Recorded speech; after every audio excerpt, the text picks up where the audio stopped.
স্বামী মারা যায় তখন ওই স্ত্রীর জন্য 4 মাস 10 দিন শোক পালন করা মুস্তাহাব, ওয়াজিব, ফরজ করতেই হবে।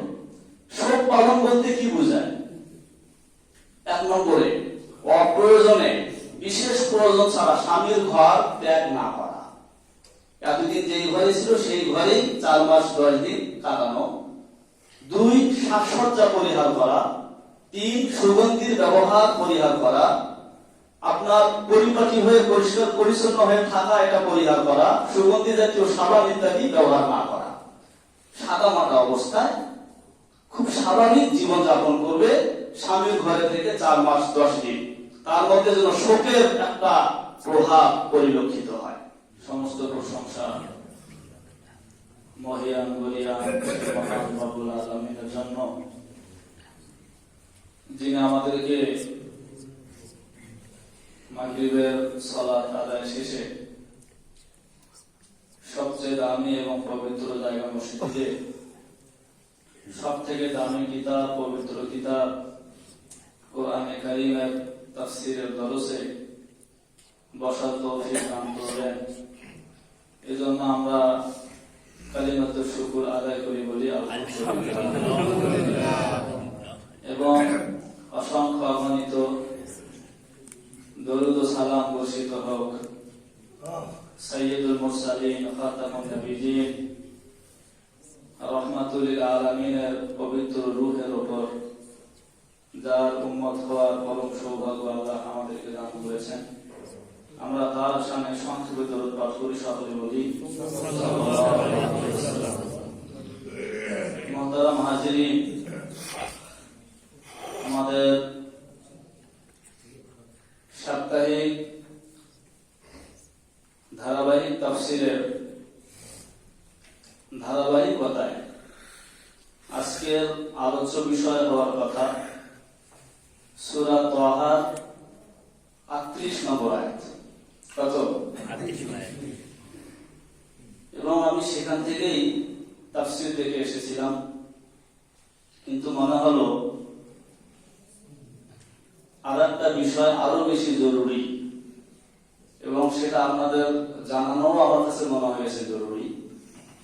এজন্য আজকের জন্য এই ধারাবাহিকতা বন্ধ রেখে আমি সূরা মারিয়ামের 96 নম্বর আয়াত তিলাওয়াত করেছি। এর ব্যাখ্যা আপনারা শুনেছেন, শুধু বরকত স্বরূপ আয়াতে কারিমা তিলাওয়াত করেছি। এই আয়াতের আলোকে একটা জরুরি বিষয় আমি আপনাদের সামনে তুলে ধরার চেষ্টা করব ইনশাআল্লাহ। আমা তাওফীকি ইল্লা বিল্লাহিল আলিয়্যিল আযীম। প্রিয় উপস্থিতি, গত 20/12/2025 ইংরেজি রোজ শনিবার আমাদের দেশে একটি জানাজা অনুষ্ঠিত হয়েছিল। বলতে পারবেন সেটা কার জানাজা ছিল? শরীফ ওসমান হাদি। এরপরে 11 দিনের ব্যবধানে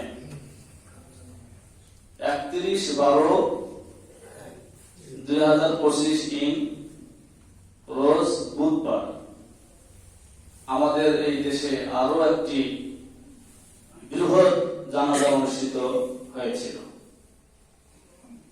কার জানাজা ছিল সেটা? 11 দিনের ব্যবধানে এই জাতি স্মরণকালের সর্ববৃহৎ 2টি জানাজা দেখেছে। আল্লাহ তাআলা 2 জানাজাকেই কবুল করেন, জান্নাতের উচ্চ মাকাম দান করেন। এর মধ্যে গত বুধবার যে জানাজা অনুষ্ঠিত হয়েছিল সেই জানাজার ইমামতি করেছেন জাতীয় মসজিদ বাইতুল মুকাররমের খতিব মহোদয় মুফতি আব্দুল মালেক হাফিজাহুল্লাহ। লক্ষ লক্ষ মানুষের উপস্থিতিতে এই জানাজাটা অনুষ্ঠিত হয়। এখানে আমি প্রথম প্রাসঙ্গিক হিসাবে দুইটা বিষয় আনি, এরপরে 3 নম্বরে মূল বিষয়টা আমি আনবো। প্রাসঙ্গিক বিষয়টা হলো এই যে কারো জানাজায় অধিক পরিমাণে উপস্থিতি, অধিক সংখ্যক মানুষের উপস্থিতি, এটা ওই জানাজার জন্য, ওই মাইয়িতের জন্য কেমন? কোরআন এবং সুন্নাহ কি বলে জানাজায় সংখ্যা বেশি হওয়া, উপস্থিতির এ ব্যাপারে হাদিস বা কোরআন কি বলে? একটা হাদিস আমি আপনাদের সহিহ মুসলিম থেকে শোনাই। নবীজি সাল্লাল্লাহু আলাইহি ওয়াসাল্লামের সাথে বলেন, মা মিন মাইয়িতিন ইউসাল্লি আলাইহি উম্মাতুম মিনাল মুসলিমিন ইয়াবলুগুনা মিআতান কুল্লুহুম ইয়াশফাউনা লাহু ইল্লা ক্বাদ শুফিউ লাহু। নবীজি বলেন, যে কারো জানাজায় আমার মুসলমান উম্মতরা যদি উপস্থিত হয় আর তাদের সংখ্যা যদি 100-তে গিয়ে পৌঁছায়, কত? ইয়াবলুগুনা মিআতান, 100-তে গিয়ে যদি পৌঁছে, আর এই 100 জনের 100 জনই ওই মাইয়িতের জন্য মাগফিরাতের দোয়া করে, নবীজি বলেন ইল্লা ক্বাদ শুফিউ লাহু, আল্লাহ তাআলা তাদের এই সুপারিশটা কবুল করে। বোঝা যায় সংখ্যা বাড়লে ভালো, এটা বোঝা গেল না? আরো একটা হাদিস শোনাই, সেটাও সহিহ মুসলিমের হাদিস। হযরত আব্দুল্লাহ ইবনে আব্বাস রাদিয়াল্লাহু তাআলা আনহুমা তিনি একবার কোদাইত নামক এক স্থানে অবস্থান করছেন। স্থানটার নাম কি? কোদাইত। সেখানে তার এক পুত্র সন্তান মারা গেলেন। সাথে ছিল খাদেম কুরাইব। হযরত ইবনে আব্বাস কুরাইবকে বললেন, উমজুর মাসতামা মিনান নাস, একটু বের হয়ে দেখো তো কি পরিমাণ লোক এসেছে জানাজা আদায়ের জন্য। তিনি গেলেন, দেখলেন, এসে ইবনে আব্বাসকে জানালেন। ইবনে আব্বাস প্রশ্ন করলেন, তাদের সংখ্যা কি 40-এ পৌঁছবে? হ্যাঁ, 40-এ পৌঁছবে। তো হযরত ইবনে আব্বাস এবার বের হলেন, জানাজার নামাজ পড়ালেন। কেন 40 সংখ্যা হওয়ার ব্যাপারটা তিনি বলেছিলেন, সেটার কারণ এবার দর্শাবেন। মা মিন রাজুলিন মুসলিমিন ইয়ামুতু, মা মিন রাজুলিন মুসলিমিন ইয়ামুতু ফায়ুসাল্লি আলা জানাজাতিহি 40 রাজুলান লা ইউশরিকুনা বিল্লাহ। যদি কেউ মারা যায় আর তার জানাজায় যদি এমন 40 জন ব্যক্তি শরীক হয়, উপস্থিত হয়, যারা কখনো শিরিক করে না, কি করে নেই, নবীজি বলেন এরকম 40 জন ব্যক্তির সুপারিশ ওই মাইয়িতের জন্য কি হয়, কবুল হয়। এর থেকেও বোঝা যায় সংখ্যা বাড়া ভালো। তো এই যে দুইটা জানাজা, লক্ষ লক্ষ মানুষের উপস্থিতি, অবশ্যই আমরা মনে করি এটা মাইয়িতের জন্য অনেক বড় একটা রহমতের কারণ। সারা দেশ ব্যাপী তাদের প্রশংসা, অশ্রু বিসর্জন, শরীফ ওসমান হাদির জন্য কে কাঁদে নাই বলেন? এই যে ভালো প্রশংসা করা, এটা মাইয়িতের জন্য কত বড় উপকারী। সহিহ বুখারীর বর্ণনা, একটা হাদিস বলি, এই প্রসঙ্গটা শেষ করে দিই। নবীজি সাল্লাল্লাহু আলাইহি ওয়াসাল্লামের পাশ দিয়ে একটা জানাজা গেল। তো নবীজি বললেন কত ওয়াজাবাত, কথাটা 3 বার বললেন, মানে ওয়াজিব হয়ে গেল। আর একটা জানাজা নবীজির পাশ দিয়ে গেল, তো নবীজি ওই জানাজার ব্যাপারেও বলল ওয়াজাবাত ওয়াজাবাত ওয়াজাবাত, ওয়াজিব হয়ে গেল। পাশে ছিলেন হযরত ওমর রাদিয়াল্লাহু আনহু, তিনি নবীজিকে বললেন, ফিদাকা বি ইয়া রাসূলুল্লাহ, ফিদাকা বি ইয়া রাসূলুল্লাহ মা ওয়াজাবাত, আমার বাবা আপনার উপর কুরবান হোক, আপনি যে বললেন ওয়াজিব হোক, আসলে কি ওয়াজিব হওয়ার কথা আপনি বুঝালেন? তো হযরত নবী আলাইহিস সালাম বললেন, মান আসনাইতুম আলাইহি খায়রা, প্রথম জানাজা, যে জানাজা তোমরা প্রশংসা করতেছিলে, বলতেছিলে যে এই লোকটা খুবই ভালো ছিল, আল্লাহর ওয়ালা ছিল, বুজুর্গ ছিল, তার মৃত্যুতে আমরা শোকাহত, আমরা ব্যথিত। এই যে তার ব্যাপারে তোমাদের এই প্রশংসা, তার জন্য জান্নাতকে ওয়াজিব করেছে। সুবহানাল্লাহ। আর দ্বিতীয় জানাজা আফনাইতুম আলাইহি শাররা, তোমরা তার ব্যাপারে মন্দ বলতেছিলে, এই লোকটা ভালো ছিল না, মরে গেছে ভালো হয়েছে, একটা আপদ দূর হয়েছে। হ্যাঁ, লোক নাই আমাদের সমাজে, মরলে খুশি হয় আছে, যাদের পতনে মানুষ খুশি হয়, যারা পালাইলে মানুষ খুশি হয়, যারা মরলে মানুষ খুশি হয়, আসমান জমিন পশু পাখি সবাই খুশি হয়। কারণ আল্লাহর নাফরমান যারা, তাদের জন্য অন্যরাও কষ্ট পায়, সংকট তৈরি হয়, কহৎসালী হয়, দুর্ভিক্ষ দেখা দেয়। তো তোমরা তার নিন্দা করতেছিলে, তো তোমাদের নিন্দা তার জন্য জাহান্নামকে ওয়াজিব করেছে। কি বোঝায় বলা হাদিসে? জীবনটা এমন গঠন করতে হবে, ইনসাফ এবং ঈমানের উপরে এমন ভাবে চলতে হবে, আপনার মৃত্যু যেন অন্যের শোকের কারণ হয়, কষ্টের কারণ হয়, মানুষ যেন কাউকে হারানোর কষ্টটা অনুভব করে। এবং নবীজি শেষে বলেন, আনতুম শুহাদাউল্লাহি ফিল আরদি, এই জমিনের বুকে তোমরা হচ্ছ আল্লাহর পক্ষ হতে শাহেদ, সাক্ষ্যদাতা। অর্থাৎ তোমরা আল্লাহর যে বান্দার ব্যাপারে ভালো সাক্ষী দিবা সে ভালো, আর যার ব্যাপারে মন্দের সাক্ষী দিবা সে মন্দ। অতএব জানাজার সংখ্যা যত বেশি হবে তত ভালো, তবে এজন্য জানাজা আদায় বিলম্ব করাও যাবে না, যথাসম্ভব জানাজা দ্রুত আদায় করতে হবে। এর ভিতরে লোক সংখ্যা বাড়লে আলহামদুলিল্লাহ খুব ভালো। 2 নম্বর একটা বিষয়, মানুষ মারা গেলে আমরা শোক পালন করি না? আমরা বলতে কি, সাধারণ মানুষ মরলে শোকের বালাই থাকে না, গণ্যমান্য রাষ্ট্রীয় আন্তর্জাতিক পর্যায়ে কেউ মারা গেলে তখন রাষ্ট্রীয় ভাবে শোক পালনের নির্দেশ দেওয়া হয়, ঘোষণা দেওয়া হয়, তখন শোক পালন করা হয়। যেমন আমাদের মরহুমা মাকফুরা বেগম জিয়ার ইন্তেকালে রাষ্ট্রীয় ভাবে 3 দিনের শোকের ঘোষণা দেওয়া হয়েছে। এটা ভালো, মুস্তাহাব। কেউ মারা গেলে তার জন্য 3 দিন কমপক্ষে শোক পালন করা, ব্যথিত হওয়া, অশ্রু বিসর্জন দেওয়া, এটা ভালো।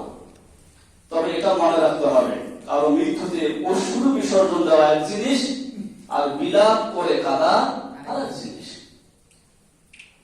কারো মৃত্যুতে আপনার হৃদয় ভেঙে যাবে, আপনার চোখ দিয়ে পানি ঝরবে, গাল বেয়ে টপ টপ করে পড়বে, এটা খুব ভালো, এটা রহমত। নবীজি সাল্লাল্লাহু আলাইহি সাল্লাম তার মেয়ে জয়নাবের এক সন্তান যখন মারা যায়, তো মারা যাওয়ার আগ মুহূর্তে তাকে কোলে নেন, ওই সময় নবীজির চোখ দিয়ে পানি পড়তেছিল।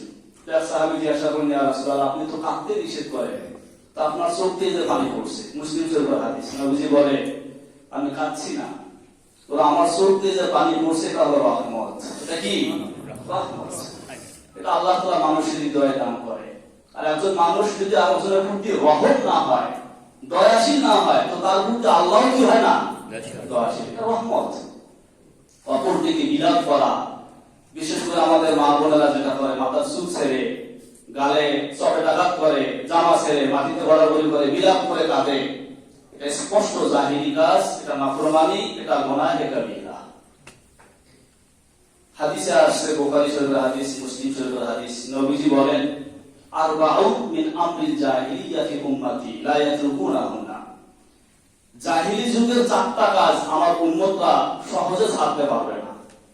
এই 4টার মধ্যে একটা হচ্ছে নিয়াহা, এরা বিলাপ করে থাকবে, এটা জাহিলি কাজ, এরা সহজে ছাড়তে পারবে না। আমরা কি আজও ছাড়তে পেরেছি?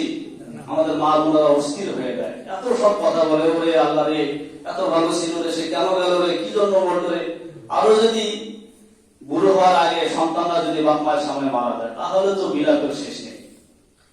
কঠিন, ওই মুহূর্তে নিজেকে সংযত রাখা কঠিন, কিন্তু আল্লাহর বিধান পালন করতে গিয়ে আপনাকে এই কঠিনটাই মানতে হবে, কঠিন হওয়া।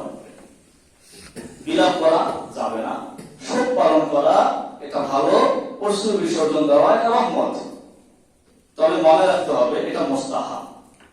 তবে যদি স্বামী মারা যায়, এটা আমার মূল বিষয় ছিল এখানে বলার, তখন ওই স্ত্রীর জন্য 4 মাস 10 দিন শোক পালন করা মুস্তাহাব, ওয়াজিব, ওয়াজিব, ফরজ করতেই হবে। শোক পালন বলতে কি বোঝায়? 1 নম্বরে অপ্রয়োজনে, বিশেষ প্রয়োজন ছাড়া স্বামীর ঘর ত্যাগ না করা। এতদিন যেই ঘরে ছিল সেই ঘরেই 4 মাস 10 দিন কাটানো। 2 সাজসজ্জা পরিহার করা। 3 সুগন্ধির ব্যবহার পরিহার করা। আপনার পরিপাটি হয়ে পরিষ্কার পরিচ্ছন্ন হয়ে থাকা এটা পরিহার করা, সুগন্ধি জাতীয় সাবান ইত্যাদি ব্যবহার না করা, সাদা মাটা অবস্থায় খুব স্বাভাবিক জীবন যাপন করবে স্বামীর ঘরে থেকে 4 মাস 10 দিন। তার মধ্যে যেন শোকের একটা প্রভাব পরিলক্ষিত হয়। তো একটা মানুষ সুগন্ধি ব্যবহার করলে, সাজুগুজু করলে, পরিপাটি থাকলে তাকে সফলতা বোঝায় না, এগুলো করা হবে না। কিন্তু আমাদের সমাজের মা বোনেরা হয়তো এটা জানে না, কিংবা জানলেও কি করে না, মানে না। খুব অল্প সংখ্যক, মানে আরো অল্প সংখ্যক হয়তো মহিলারাই এটা মানে, অনেকেই মানে না। এর মধ্যে বিবাহ শাদী অন্য কোথাও জায়েজ নেই, বিবাহের প্রস্তাব দেওয়াও জায়েজ নেই। এই সময়টা পুরোপুরি স্বামীর হয়ে সে শোক পালন করবে। যাক, 2 নম্বর বিষয় শোক পালন, এটা আমি বললাম। সবচেয়ে যে বিষয়টা আমার আজকে বলার মূল বিষয় যেটা ছিল সেটা হলো আব্দুল মালেক সাহেব হাফিজাহুল্লাহ, তিনি জানাজা নামাজ আদায় করছেন ইমামতি এর মাধ্যমে। তো এই জানাজাটাকে কেন্দ্র করে এক ভদ্রলোক, আমি ইচ্ছাকৃতভাবে তার নামটা পরিহার করছি, তিনি প্রথমে একটা ফেসবুকে স্ট্যাটাস দিয়েছেন। আমার মোবাইলে যেহেতু আছে, তার মানে অসংখ্য মোবাইলে এটা গেছে। তার স্ট্যাটাস ছিল এরকম: স্মরণকালের বিশাল জানাজা। কি লিখছেন? স্মরণকালের বিশাল জানাজা, কিন্তু অত্যন্ত দুঃখের বিষয় হলো জাতীয় মসজিদের খতিব সূরা ফাতিহা ছাড়াই জানাজাটা পড়াবেন। লক্ষ লক্ষ মানুষকে তিনি ইসলামের নামে ধোঁকা দিলেন। কি বলছে?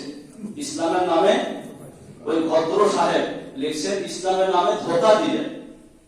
কারণ সূরা ফাতিহা ছাড়া যে কোনো সালাত বাতিল হবে, কোনো মূল্য নেই। এ ধরনের ধর্মগুরুরাই সরল মানুষদেরকে প্রকৃত ইসলাম থেকে দূরে রেখেছে। আমরা সবাই ধর্মের নামে প্রতারণার শিকার। আল্লাহ সবাইকে হেদায়েত দান করুন এবং দ্বীনের সঠিক বুঝ দান করুন। এটা হচ্ছে ওই লোকের স্ট্যাটাস। এরপরে আমি তার একটা বক্তব্য শুনলাম। আমি সাধারণত ইউটিউবে বক্তার বক্তব্য শুনি না। এই স্ট্যাটাসটা দেখার পরে মনে হইল একটু শুনি। গাইবান্ধা তাদেরই ঘরানার কোন একটা জলসাতে তিনি কথা বলেছেন 1 ঘন্টা 10 মিনিট কয়েক সেকেন্ড। আমি শব্দে শব্দে পুরো আলোচনাটা শুনছি, রাত থেকে, সারা রাত থেকে শুনছি। 1-1.5 ঘন্টা ঘুমাইছি সর্বোচ্চ আজকে রাতে। সেখানে তিনি এমন কিছু অশ্রাব্য ভাষা, অসম্মানজনক ভাষা প্রয়োগ করছে এবং বাইতুল মুকাররমের খতিব মহোদয়ের ব্যাপারে মূর্খতার যে সম্বন্ধ তিনি করেছেন, এটা রীতিমতো স্তব্ধ হওয়ার মতো একটা বিষয়। মানে সে নিকৃষ্ট নিকৃষ্ট ভাষা ব্যবহার করেছে এবং এটাও বলে ফেলেছে, তারেক জিয়া যদি জানতেন সূরা ফাতিহা ছাড়া জানাজা নামাজ হয় না, তাহলে এই মৌলভী সাহেবকে ভাড়া করে আনতেন না। আপনাদের মনে হয় বাইতুল মুকাররম খতিব সাহেবকে তিনি ভাড়া করে এনেছেন? এই ভদ্রলোকটা এই কথা বলছে। আমি এটা 2 বার শুনছি, আবার এরপরে মুফতি আব্দুল মালেক সাহেব তার এই জানাজার আসলে 2টা বিষয়ের উপরে ওই লোকের আপত্তি। একটা আপত্তি হলো প্রথম তকবীরের পরে কেন সূরা ফাতিহা তিনি পড়লেন না, এক আপত্তির জায়গা।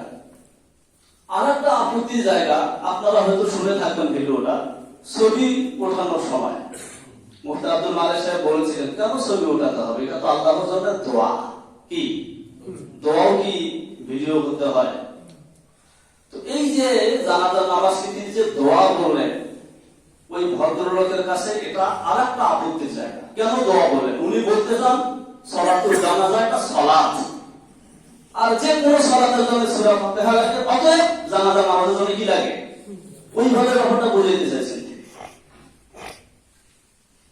এরপরে তিনি এমন একটা বাজে কথা বলছেন, ও এতদিনে বুঝলাম ওরা কেন উযু ছাড়া নামাজ পড়ে। এতদিনে বুঝলাম ওরা কেন উযু ছাড়া নামাজ পড়ে। ওদের কাছে তো জানাজা দোয়া, আর দোয়ার জন্য তো কি লাগে না, উযু লাগে না। কেমন বুঝে আসলো কেন ওরা উযু ছাড়া নামাজ পড়ে। এটা হুবহু ওই ভদ্রলোকের মুখের কথা। এবং সে এটাও বলে ফেলেছে আব্দুল মালিক সাহেব মসজিদের লোকরা নাকি উজু ছাড়া নামাজ পড়ছে, তাই নাকি? হ্যাঁ, এরকম হয়েছে। আচ্ছা, আপনারা আপনাদের জীবনে যত জানাজা পড়ছেন উজু ছাড়া একটাও? এত বড় একটা মিথ্যাচার তিনি করলেন। তার মানে উনি এটা বলতে চান যে উজু মানে সালাত, সালাত মানে উজু। তার মানে উনি উজুর বিষয়টাকে সালাতের মধ্যে সীমাবদ্ধ করলেন। আচ্ছা, এবার আসুন, এই যে কোরআন শরীফে আমি স্পর্শ করতেছি, এটাও সালাত? এটা যেন উজু লাগে না? যারা হজ করতে যান, বাইতুল্লাহ শরীফ তাওয়াফ করা, ওইটাও নামাজ, উজু লাগে না? উজু ছাড়া করলে তো দম আসবে, দম। তাহলে ওই ভদ্রলোক উজুকে শুধু সালাতের মধ্যে সীমাবদ্ধ করলেন কেন? দোয়া বলে উজু ছাড়া নামাজ করতে হবে, আমরা কি আদৌ কেউ কোনোদিন উজু ছাড়া নামাজ পড়ছি? এরকম অনেক কথা, আমি ওই দিকে না যাই। মূল আপত্তির জায়গা জানাজা নামাজকে দোয়া বলা আর সূরা ফাতিহা। আসুন আমরা এই বিষয়টাকে ক্লিয়ার করি। প্রথম বিষয় আছে দোয়া। আসলে জানাজার নামাজ কি? আপাতত বলি দোয়ায়, শেষে গিয়ে সমাধানের কথা বলবো। কিভাবে দোয়া এই জানাজার নামাজটা? দেখুন, উনি যে ঘরানার লোক, ওদেরকে সমাজে চিহ্নিত করা আহলে হাদিস নামে। কি নামে? আহলে হাদিস নামে। দলটার নাম স্পষ্ট করে দিই। তাদের কাছে কোন কবরের সামনে নামাজ পড়া মারাত্মক ধরনের শিরিক। ছোট থেকে বড় সবাই বলবে একসাথে যে কবরে নামাজ পড়া যাবে না। আমি ওই যে গঙ্গাচড়া বুড়িহাটে একদম বাজার মসজিদটা আছে, যখন মসজিদ সম্প্রসারণের কাজ শুরু হয়, সামনে কবর ছিল। তো মসজিদ সম্প্রসারণ করতে গেলে কবর মসজিদে আসে। ওই সর্বনাশ, তো নামাজ পড়া যাবে না, শিরিক হবে। আহলে হাদিসরা ওখানে লেগে বসে। ওখানকার সেক্রেটারি আমাকে ফোন দিয়েছে, কোনো না কোনো ভাবে আমার সাথে তার সম্পর্ক ছিল। আমি আমার মানুষ আরো দুইজন সহ ওখানে গেলাম, বিষয়টা অনেক আলোচনা হয়েছে। মানে বুঝাতে যাচ্ছি ওদের কাছে এটা মারাত্মক শিরিক। এবার আসুন, তাদেরই আকীদাকে সামনে রেখে আমি বলি, সহিহ বুখারীর হাদিস, মুসলিম শরীফেও এসেছে। মসজিদে নববীর একজন ঝাড়ুদার ছিলেন। ঝাড়ু দিতেন। হতে পারে তিনি একজন মহিলা কিংবা একজন যুবক, দুটোই হাদিসে এসেছে। যাই হোক, যুবক হবে অথবা মহিলা হবে, তিনি ঝাড়ু দিতেন। নবীজি তাকে বেশ কয়েকদিন ধরে দেখেন না। নবীজি বলেন, ব্যাপার কি, নাই কেন? তো সাহাবারা বলেন, মাতা কি হয়েছে? মারা গেছে। তো মারা গেছে, আফালা আযান তুমুনি, মারা গেছে তো তোমরা আমাকে জানালে না জানাজা? মনে করছে ঝাড়ুদার ছোট মানুষ, রাত্রেবেলায় মরছে, এটার জন্য আবার রসুলকে কষ্ট দেওয়া, এই জন্য আপনাকে বলিনি, আমাকে কবর দেখাও। কবর দেখানো হলো। নবীজি গেলেন, নামাজ পড়লেন, মানে জানাজার নামাজ পড়লেন, সালাতুল জানাজা আদায় করলেন। এরপরে গিয়ে বললেন, এই কবরগুলা মামলুআতুন যুলমাতান, এতক্ষণ যাবত অন্ধকার দ্বারা ভরা ছিল। ইউনাব্বিরুহা আযজা ওয়া জাল্লা বিসসালাতি আলাইহিম, আমি যে জানাজা আদায় করলাম এর বরকতে আল্লাহ তাআলা কবরগুলোকে আলোকিত করে দিয়েছেন। সুবহানাল্লাহ। নবীজি কবরের সামনে জানাজা পড়ছেন। এখন যদি বলেন জানাজা সালাত, তাহলে কবরের সামনে নবীজি কি করলেন? শিরিক। সালাত আদায় করে কি শিরিক করলেন? এখানে একটা মূলনীতি শোনায়, খুব মনোযোগ দিয়ে শোনেন, আপাতত নিরপেক্ষ হয়ে শোনেন, তাহলে বুঝবেন। আমিও নিরপেক্ষ হয়ে বলছি, আপনিও ওইভাবে শোনেন। সালাত শব্দটা যেখানে ব্যবহার হবে, আমাদের আরবি গ্রামারে বলা হয় সেলা, মানে সালাত শব্দের সেলা যদি আলা আসে, ওই সালাত দ্বারা দোয়া অর্থ হয়। সালাত শব্দের সেলা যদি লি আসে, লি, ওই সালাত দ্বারা নামাজ উদ্দেশ্য হয়। আমি আজকে সকালবেলা 6-7 জন হাফেজ ছাত্রকে লাগাই দিয়েছিলাম, খুঁজো পুরা কোরআন শরীফে কত জায়গায় লি, কত জায়গায় আলা আছে। অনেক আয়াত আমাকে দেখাইছে, আমি দুই একটা শোনাই। দেখেন, তার আগে এটা বলি, নবীজি বলেছিলেন বিসসালাতি আলাইহিম, বলেন সালাতের পর শব্দ কি? আলা। কি? আলা, দোয়া। প্রমাণ কোরআন কারিমে এসেছে, ইন্নাল্লাহা ওয়া মালাইকাতাহু ইউসাল্লুনা, কি আছে? আলান নবী, ইয়া আইয়ুহাল্লাযীনা আমানু সাল্লু আলাইহি সাল্লু, ইউসাল্লুনা পরে আলা, অর্থ কি ভাই? আপনারা আমরা সবাইকে আল্লাহ তাআলা নির্দেশ দিয়েছেন রাসূলের উপর নামাজ পড়তে নাকি দোয়া করতে? দরুদ পড়তে বলেছে। এরপরে ভাষ্যের মধ্যে আছে হুয়াল্লাযী ইউসাল্লি আলাইকুম, তিনি তোমার উপরে রহমত বর্ষণ করেন, দোয়া করেন। অপরদিকে দেখেন ইন্না সালাতি ওয়া নুসুকি ওয়া মাহইয়ায়া ওয়া মামাতি লিল্লাহি। এখানে যে চারটা জিনিসের কথা বলা হয়েছে তার মধ্যে একটা আছে সালাত লিল্লাহি। সালাত কার জন্য? এই সালাত মানে কি?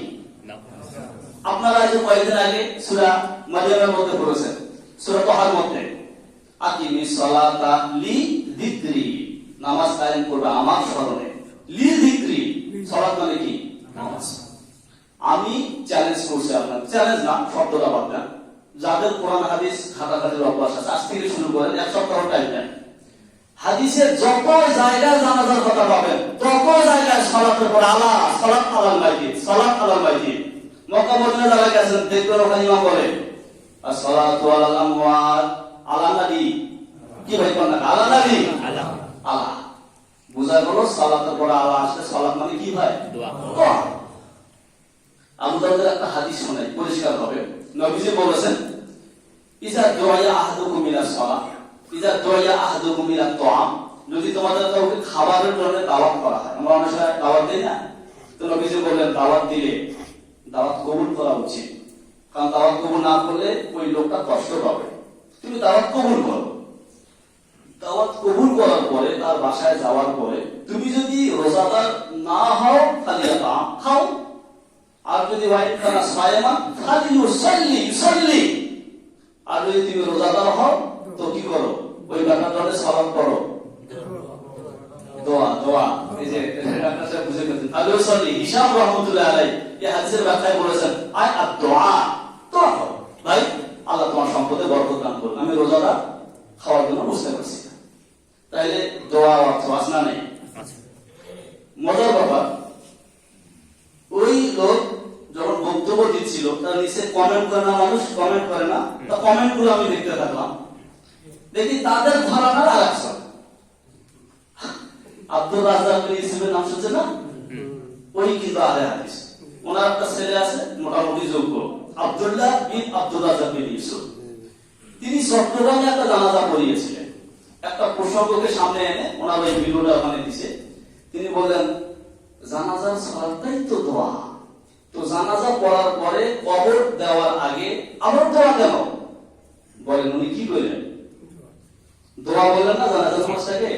তো ওই গ্রুপেরই তো ওই ভাড়াবাড়ি তো লোক, তাহলে কি মানে ওনাদের কথা অনুযায়ী সালাতুল জানাজাকে দোয়া পড়লে দোয়া বলে উযু ছাড়া নামাজ পড়া, তার মানে কি ওরাই এই কাজটা করেন? আমরা তো এটা জানি না যে উযু ছাড়া পড়া যায়। তারা যেহেতু বলেছেন তো তাদেরই লোকেরা দোয়া বলেছেন, বোঝা তো ওরা উযু ছাড়াই পড়ে, আর যারা দোয়া বলে না তারা মনে হয় উযু সহ পড়ে। যাই হোক, মোটামুটি কথা এটা পরিষ্কার হলো যে জানাজার নামা এটা কি? দোয়া। তবে এখানে একটা বিষয় আমি বলি শেষে এসে, একদম সমাধান লক্ষ্যে, সেটা হলো সর্বদিক থেকে জানাজার নামাজকে দোয়াও বলা যায় না, আবার সর্বদিক থেকে জানাজার নামাজকে সালাতও বলা যায় না। কেন? পৃথিবীতে এমন কোন সালাত নাই যে সালাতে রুকু সাজদা নেই। হ্যাঁ, আপনি ঈদের নামাজ বলেন, ইশরাক, চাষ, তাওয়াবি, তাহাজ্জুদ, সুন্নত, নফল, রুকু সাজদা নাই? তো জানাজার নামাজে রুকু সাজদা নাই, সর্বদিক থেকে এটা সালাত না। আবার সর্বদিক থেকে দোয়াও না। কেন? সব দিক থেকে দোয়া হলে ওইটার জন্য কিবলামুখী হওয়া, উযু করা ইত্যাদি ইত্যাদি শর্ত হতো না। যেহেতু এগুলো শর্ত, উযু করতে হবে, কিবলামুখ হয়ে দাঁড়িয়ে নামাজ পড়তে হবে, শর্ত, অতএব বোঝা গেল সর্বদিক থেকে এটা দোয়াও না, এটা একদিক থেকে দোয়া, একদিক থেকে সালাত। কথা ক্লিয়ার হয়েছে? অতএব মুফতি আব্দুল মালিক সাহেব হাফিজাহুল্লাহ তিনি যে জানাজার নামাজটাকে দোয়া বললেন, এটা ভুল নাকি সঠিক? অতএব যে এটাকে ভুল বলেছে সে ভুল বলে চরম মূর্খতার পরিচয় দিয়েছে। কোন নেশায় কি কারণে সে বলেছে আমি জানি না, আল্লাহ ভালো জানে। 2, জানাজার নামাজে সূরা ফাতিহা পড়বে কিনা? খুব পরিষ্কার করে বলি, কিছু কথা আমিও বলি, কিছু কথা আপনারাও বলেন। তিনি দলিল হিসেবে একটা হাদিস এনেছেন, বুখারী শরীফের রেফারেন্স দিয়েছেন। কোথাকার? বুখারী শরীফ, হাদিস নং 1335। আর একটা হাদিসের রেফারেন্স দিয়েছেন তিরমিজি শরীফের হাদিস, হাদিস নং 1026। ওই হাদিসের পর্যালোচনা আমি শেষে করছি। এর আগে আসুন করার দলিলগুলো কি? ইসলামের প্রথম রাজধানী কোনটা? এই তো মদিনা। মদিনা হচ্ছে ইসলামের প্রথম রাজধানী। নবীজি মক্কা থেকে হিজরত করে মদিনায় গেছেন। ইসলামের ইতিহাসে প্রথম রাজধানীর নাম কি? মদিনা। চলুন আমরা দেখি মদিনাবাসীর আমল কি। এটা জানার আগে আরেকটা জিনিস জানি, মসজিদে নববীতে নবীজি বসতেন না? তিনি সেখানে বিচার কার্য সবকিছু করতেন। তারপরে পরবর্তীতে হযরত ওমর ওই জায়গায় বসেছেন। নবীজি যেখানে ইতিকাফে বসতেন, হযরত ওমরের পরে ওমরের ছেলে আব্দুল্লাহ ওই জায়গায় বসেছেন। তারপরে তার সাথে নাফে তিনি ওখানে বসেছেন। এরপরে মদিনার সবচেয়ে বড় ইমাম মালিক রাহমাতুল্লাহ আলাইহি ওই জায়গায় বসে যুগের পর যুগ হাদিসের দরজ দিয়েছেন। কে? ইমাম মালিক রাহমাতুল্লাহ আলাইহি। তিনি মসজিদে নববীতে বসেই দরজ দিতেন। যেহেতু মসজিদে নববীতে বসে মেইন কেন্দ্রটা, মেইন মসজিদ, মদিনাবাসীর আমল কি এটা ইমাম মালিক রাহমাতুল্লাহ জানা থাকবে না? আবার তিনি একজন বড় ইমাম আলেম, তিনি বলতেছেন ক্বালা মালিকুন লাইসা বিমামুলিন বিবালাদিনা, আমাদের এই মদিনা শহরে জানাজার নামাজে সূরা ফাতিহা পড়ার আমল নাই, মানুষ সূরা ফাতিহা পড়ে না। মানে নবীজি পড়তে বলেছেন, ওনারা নবীজির বিরুদ্ধে গিয়ে পড়েন নাই, এরকম না? এরকম চিন্তা করা যায় কি? তারা পড়েন নাই কেন? তিনি বলেন ইন্নামা হুয়া দুআ, জানাজার নামাজটা হচ্ছে দোয়া। ওয়াজাদনা আহলা বালাদিনা হাকাযা, আমি আমার মদিনার লোকদেরকে এভাবেই পেয়েছি, তারা দোয়া করতেন। কি করতেন? দোয়া করতেন। তাহলে মদিনাবাসীর আমল ইমাম মালিক রাহমাতুল্লাহর বক্তব্য অনুযায়ী পাওয়া গেল, তারা জানাজার নামাজে কি করতেন না। আচ্ছা, এখন যারা আপনারা উমরা হজ করতে যান, সূরা ফাতিহা পড়ে সশব্দে? আচ্ছা, এবার আসেন ইসলামের দ্বিতীয় রাজধানীর নাম কি? বলেন কুফা। কুফা হযরত আলী রাদিয়াল্লাহু আনহু চতুর্থ খলিফা, তিনি তার খেলাফত কালে রাজধানীকে মদিনা থেকে স্থানান্তরিত করে নিয়ে যান কোথায়? কুফায়। চলেন তাহলে আমরা এবার জানি কুফার আমল কি। কুফার আমল সম্পর্কে ইমাম তিরমিজি রাহমাতুল্লাহ আলাইহি তার তিরমিজি শরীফে এনেছেন। কত উলামায়ে কেরাম বলেন জানাজার নামাজে কেরাত নাই। জানাজার নামাজে কি নাই? কেরাত নাই। কি আছে? বা ইন্নামা হুয়া সানাউল্লাহ, এখানে আল্লাহর প্রশংসা আছে, সালাত আলান নবী, নবীর উপরে দরুদ আছে, আর দোয়া লিল মাইয়িত, মাইয়িতের জন্য দোয়া আছে। এটা কার কথা? ইমাম তিরমিজি নকল করলেন, ওয়া হুয়া কাউলু সাউরি ওয়া আহলিল কুফা, কুফাবাসীদের এটা বলা আছে। আর বল কুফাবাসী। এবার আসুন ওই আহলে হাদিস ঘরানার একজন ইমাম, ওরা তাকে ইমাম হিসাবে মানে এবং বড় আলেম, কাজী শাওকানি রাহমাতুল্লাহ আলাইহি। কে? কাজী শাওকানি। তিনি বলেন পুরা কুফাবাসীরই আমল ছিল জানাজায় সূরা ফাতিহা না পড়া। তাহলে উনি মূলত ইমাম তিরমিজির বক্তব্যটাকে আরো কি করলেন? সমর্থন করলেন। বললেন কুফাবাসী কেউ সূরা ফাতিহা পড়তেন না। খুব শর্টকাট করতেছি, হাদিস তো ঢের আছে, দলিল অনেক আছে, শর্টকাট সবগুলো বললে বুঝবেন না, অল্প অল্প করে মনে থাকে। তাহলে এক নম্বর আমরা মদিনার আমল পাইলাম, দুই নম্বরে কুফার আমল পাইলাম। এবার চলেন আমাদের কিবলা কি? কাবা। মক্কার আমলটা কি? হযরত ওমর ইবনুল খাত্তাব মক্কায় থাকতেন, তো এবং সেখানকার একজন বিচারপতি সেই জামানা, তার নাম ছিল আতা ইবনে আবি রাবাহ। আতা ইবনে আবি রাবাহ তিনি মক্কার বিচারপতি ছিলেন, কাজী ছিলেন। তো উমদাতুল কারীতে এসেছে, বদরুদ্দিন আইনি রাহমাতুল্লাহ আলাইহি বলেন হযরত ওমর ইবনুল খাত্তাব জানাজার নামাজে সূরা ফাতিহা পড়তেন না, এবং অনেক তাবিঈনরা পড়তেন না। তার মধ্যে আতা ইবনে আবি রাবাহের নামও তিনি উল্লেখ করেন। আতা ইবনে আবি রাবাহের আরেকটা বর্ণনা এসেছে, হযরত হাজ্জাজ রাহমাতুল্লাহ আলাইহি তিনি বলেন আমি আতা ইবনে আবি রাবাহকে জিজ্ঞাসা করলাম জানাজার নামাজে সূরা ফাতিহা পড়বে কিনা। তখন আতা ইবনে আবি রাবাহ উত্তরে বললেন মা সামিনা বিহাযা ইল্লা হাদিসান, এ তো নতুন কথা শুনতেছি, এ তো কি আমরা তো সূরা ফাতিহা পড়ি না। তাহলে বোঝা গেল মক্কার আমল হচ্ছে সূরা ফাতিহা আদৌ চালু আছে। 4 নম্বরে আসেন সাহাবা এবং তাবেঈনদের আমল কি ছিল। আমি সর্বপ্রথম একটা সিলসিলাতুল যাহাব আপনাদেরকে শোনাচ্ছি। এগুলো কিছু পরিভাষা, আমাদের যেটা দর্শ কিছু পরিভাষা মুখস্থ করেন। হাদিসের জগতে যে সনদ আছে না, নবীজি থেকে ওই সাহাবী, তার থেকে তার উনি, তার থেকে উনি, এভাবে 3-4 জন 5 জনের মধ্যস্থতা একটা হাদিস কিতাবে রাখা হয়। যেমন বুখারী শরীফে একটা হাদিস এসেছে, তো বুখারীতে লিখেছেন হাদিসটা ইমাম বুখারী, তার ওস্তাদ, তার ওস্তাদ, তার ওস্তাদ, শেষ পর্যায়ে রাসূল। ইমাম বুখারী থেকে রাসূল পর্যন্ত মাঝখানে যে ওয়াসিতা, মধ্যস্থতাকারী, এগুলোকে বলা হয় সনদ। আর প্রত্যেক মধ্যস্থতাকারীকে বলা হয় রাবী। কি বলে ভাই? রাবী, বর্ণনাকারী। এটাকে বলা হয় সনদ। সনদ যত মজবুত হয়, হাদিস তত মজবুত হয়। সনদের জগতে সবচেয়ে উন্নত মানের একটা সনদ নাম হলো সিলসিলাতুল যাহাব, গোল্ড চেইন। নাম কি? Gold chain. মানে এই ধারাটাকে বলা হয় সোনালী ধারা, সিলসিলাতুল যাহাব আরবিতে বলে, ইংরেজিতে বলবে গোল্ড চেইন। ইমাম মালিক যদি এভাবে কোন হাদিস বয়ান করে, মালিক আন নাফি আন আব্দুল্লাহ আন ওমর আন রাসূলুল্লাহ, তাহলে এই সনদকে বলা হবে সিলসিলাতুল যাহাব। এই সনদে কোন হাদিস আসলে এটা সর্বোচ্চ পর্যায়ের হাদিস। তো এইরকম একটা সনদে এসেছে, ইমাম মালিক নাফি থেকে বয়ান করেন, আর নাফি বলেন হযরত আব্দুল্লাহ ইবনে ওমর তিনি জানাজার নামাজে সূরা ফাতিহা পড়তেন না। তাহলে আব্দুল্লাহ ইবনে ওমর কে? আব্দুল্লাহ ইবনে ওমর।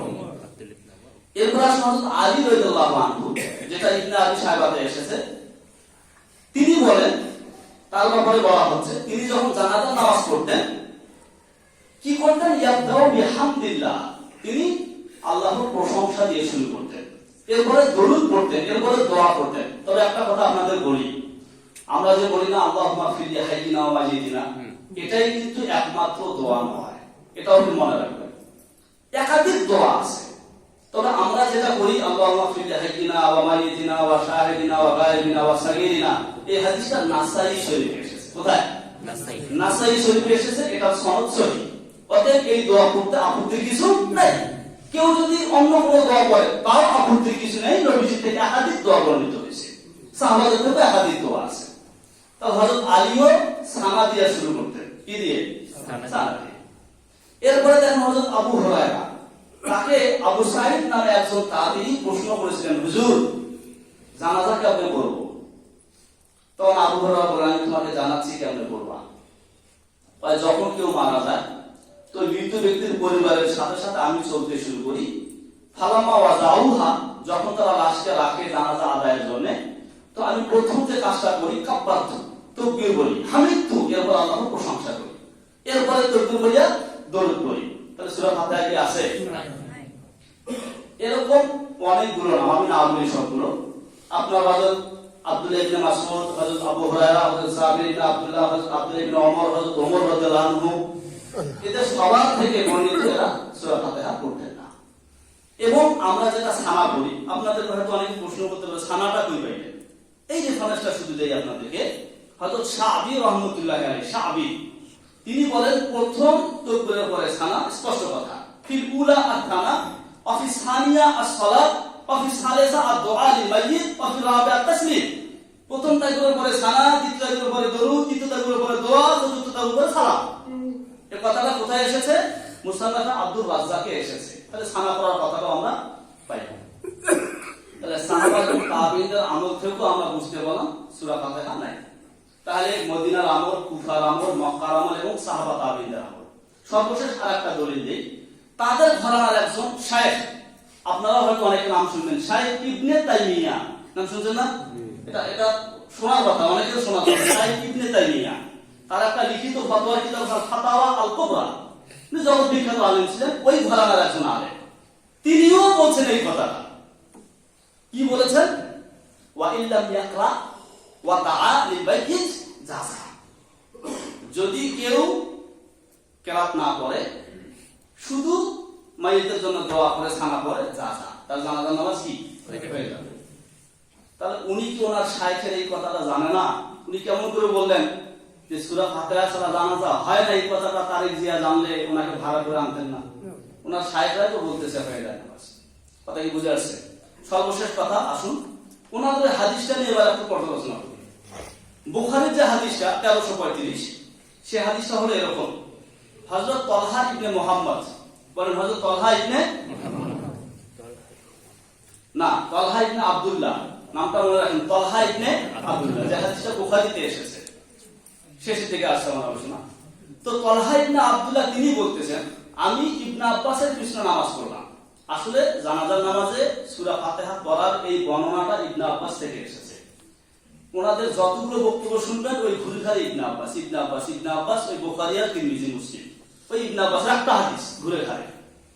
তো তলহা ইবনে আব্দুল্লাহ বলতেছেন, আমি ইবনে আব্বাসের পিছনে জানাজার নামাজ পড়লাম, দেখলাম উনি সূরা ফাতিহা পড়লেন। উনি কি করলেন? সূরা ফাতিহা পড়লেন।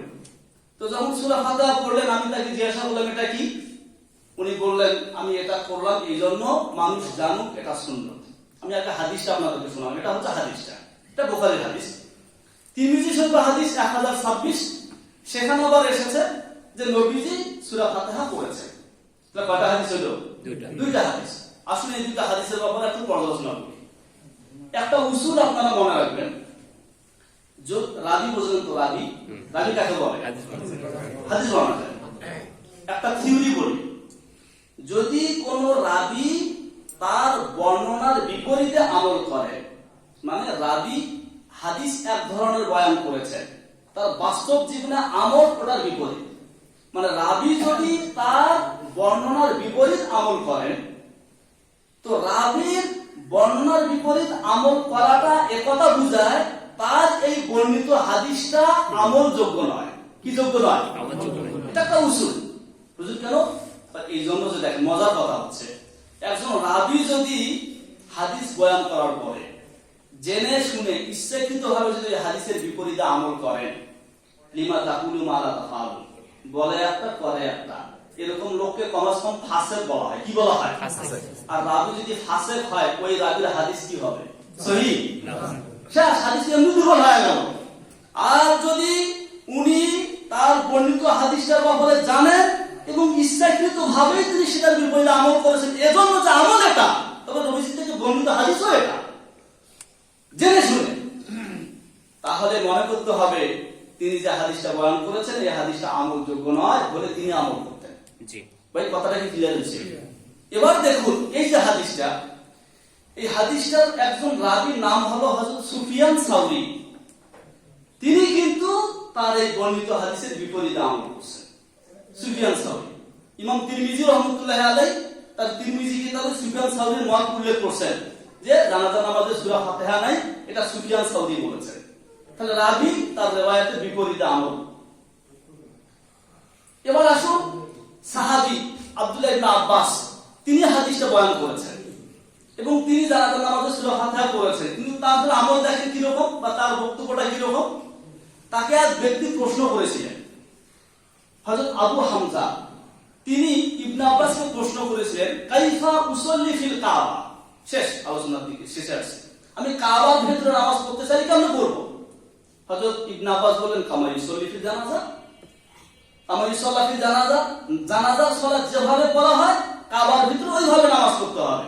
হুজুর বুঝলাম না, ভালো করে বুঝান। ভাই তুসাব্বিহু, কি করবেন? তাসবিহ সানা করবেন, ওয়া তুকাব্বিরু ওয়া লা তারকাউ ওয়া লা তাসজুদু, রুকু করবে না, সিজদা করবে না, তাকবীর বলবে, সানা করবে।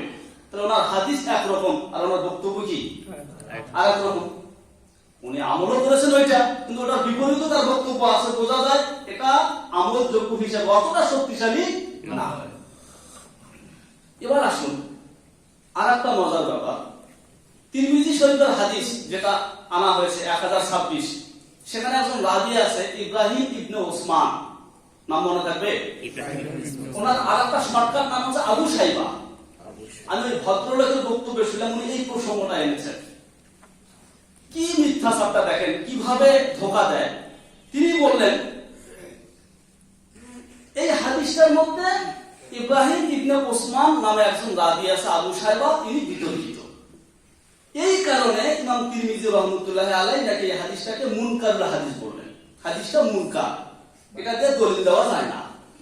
তো উনি বলতেছেন এই রাবী থাকার কারণে যদি এই হাদিসটাকে ইমাম তিরমিজি মুনকারুল হাদিস বলে, আমরা বলেছি নাকি ইমাম তিরমিজি বলেছেন? তিরমিজি, উনি কিন্তু আমাদের উপরে চাপাই দিচ্ছেন, আহলে সুন্নাত জামাতের উপর চাপাই দিচ্ছেন। তাই মাযহাবীরা হাদিসটাকে মুনকার হাদিস বলেছে, অথচ এটাকে মুনকার হাদিস বলেছেন ইমাম তিরমিজি। উনি কয় তো আহলে সুন্নাত জামাতরা যখন তারা তারাবির নামাজ 20 রাকাত প্রমাণ করতে চায়, তো মুসান্নাফ ইবনে আবি শাইবা যে হাদিসটা তারা দিয়ে দলিল দেয়, ওই হাদিসটার মধ্যে রাবী এই ইব্রাহিম ইবনে ওসমান আছে। তো এখানে যদি এই রাবী থাকার কারণে হাদিসটাকে মুনকার হাদিস বলে, তাহলে ওই হাদিসের মধ্যেও তো ইব্রাহিম ইবনে ওসমান আছে, তাহলে ওই হাদিস দিয়ে কেন 20 রাকাত নামাজকে ফরজ বলে? ভাই আজ পর্যন্ত কাউকে ফরজ বলতে শুনেছেন তারাবির নামাজ? তারাবির নামাজটাই তো সুন্নত, তাহলে 20 রাকাত আমরা ফরজ কইলাম কবে? কি রকম মানে একটা মিথ্যাচার। অথচ আমি ওনাদেরকে এটা বলতে চাই, দেখেন ওনারা কিন্তু জানাজার নামাজে সূরা ফাতিহাকে ফরজ বলেছে। আমি যদি পাল্টা এই প্রশ্নটা করি, দেখেন আমরা কিন্তু তারাবির নামাজ 20 রাকাতের জন্য শুধুমাত্র এই হাদিসটা দলিল দেই না, তোমরা আমল সাহাবাদের ইজমা আরো অনেক হাদিস আছে। এটা হাদিস একটা সহায়কের জায়গায় আছে, একমাত্র এই হাদিস না, কিন্তু ওনাদের হাদিস এটাই একমাত্র। আমি যদি পাল্টা প্রশ্ন করি, 20 রাকাত বিশিষ্ট ওই হাদিসের সনদে ইব্রাহিম ইবনে ওসমান থাকার কারণে যদি আপনারা এই হাদিসটাকে একবার মওযু পর্যন্ত বলে ফেলতে পারেন, তাহলে এই হাদিসে এই ব্যক্তি থাকার পরে আপনি কেমন করে হাদিস দিয়ে সূরা ফাতিহা পড়াটাকে ফরজ বলেন? কি উত্তর দিবেন? আমরা তো তার ওই 20 রাকাতকে ফরজ বলি না, উনি তো এই হাদিসের আলোকে সূরা ফাতিহা জানাজার নামাজের পড়াকে রোকন বললেন, ফরজ বললেন। আমরা যদি বলি যে রাবী থাকার কারণে 20 রাকাত বিশিষ্ট ওই হাদিসটাকে আপনারা মওযু বলতেছেন, তাহলে ওই রাবী তো আপনাদের এই সূরা ফাতিহা পড়ার এই হাদিসটার মধ্যেও তো আছে। তাহলে একই হাদিস দিয়া ওই রাবীর উপস্থিতিতে আপনি এই হাদিস দিয়া সূরা ফাতিহা পড়াটাকে ফরজ বলেন কেমন করে? ওখানে যদি মওযু বলেন এখানে ফরজ হয় কেমন করে? কি উত্তর দিবে? প্রশ্নটা এটা ওনাদেরকে করার কথা ছিল, একটা সুযোগ নিয়েছে ওরা। যাই হোক, সবকিছু মিলে যেটা বোঝা গেল সেটা হলো যে আপনার তাদের যে হাদিসটা, এই হাদিসটা রাবী এটা বিপরীত আমল করেছে।